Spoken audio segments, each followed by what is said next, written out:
अस्सलाम वालेकुम।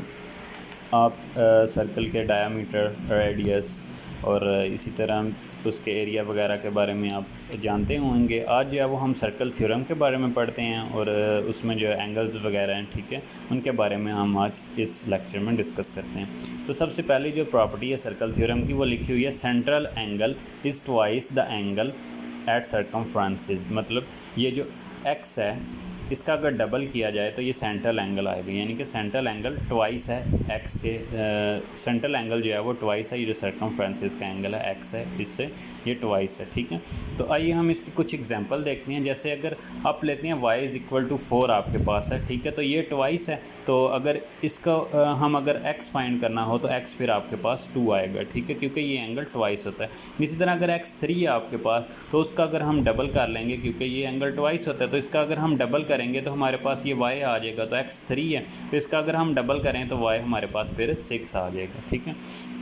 ये इसकी फर्स्ट प्रॉपर्टी थी। आगे हम इसके सेकंड प्रॉपर्टी के बारे में डिस्कस करते हैं। तो इसकी सेकंड प्रॉपर्टी है, the angle in a semi circle is 90 degree. कि एंगल जो होता है वो सेमी सर्कल में, ठीक है, ये जो सेमी सर्कल है, ठीक है, इसमें ये जो एंगल होता है इसका ये 90 डिग्री होता है। अब इसका ये जो एंगल होगा ये वाला एंगल इसका 180 डिग्री का होगा, ठीक है। तो ये वाला जो एंगल है ये 90 डिग्री का होगा। ये थी इसकी सेकंड प्रॉपर्टी। आइए आगे हम मज़ीद कुछ इसकी प्रॉपर्टी के बारे में डिस्कस करते हैं। तो ये जो दो प्रॉपर्टी आपको नज़र आ रही हैं, ये दोनों प्रॉपर्टीज़ सेम है, ये फर्स्ट वाली भी और ये नीचे जो इसके सेकंड है ये भी। फर्स्ट है, कह रहा है inscribed angles subtended by the same arc are equal, angle in the same segment are equal. ये दोनों सेम प्रॉपर्टी हैं, तो इनकी ये फिगर बनी हुई है। तो आइए हम इसमें बता देता हूँ मैं आपको। तो देखें, इसमें ये एंगल अगर 23 डिग्री है तो ये वाला एंगल भी 20 एंगल भी क्या होंगे, आपस में इक्वल होंगे, क्योंकि इनका सेगमेंट सेम है। और दूसरा ये जो इनकी आर्क है ये भी इनकी सेम है, तीनों की जो है वो आर्क सेम है। इसी तरह अगर फोर्थ फिफ्थ और भी मतलब इसके साथ ऐड हो रही हैं तो उनका एंगल्स भी 23 डिग्री ही होगा। तो ये एक वर्कआउट है, workout the size of angle EDF giving reason for your answer. तो EDF आपने फाइंड करना है। तो ये EGF अगर आपके पास गिवन है तो EDF भी वही 23 होगा। इसी तरह अगर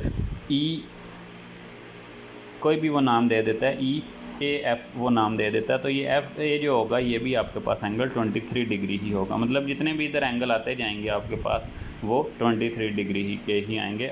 लेकिन उसके लिए एक ही कंडीशन होनी चाहिए कि उनका सेगमेंट सेम होना चाहिए और दूसरी उनकी आर्क जो है वो मतलब आर्क उनकी इक्वल, मतलब आर्क जो है वो एक ही होनी चाहिए उनकी। तो उम्मीद है आपको जो लेक्चर है उसकी समझ आ गई होगी। तो थैंक यू, अल्लाह हाफिज़।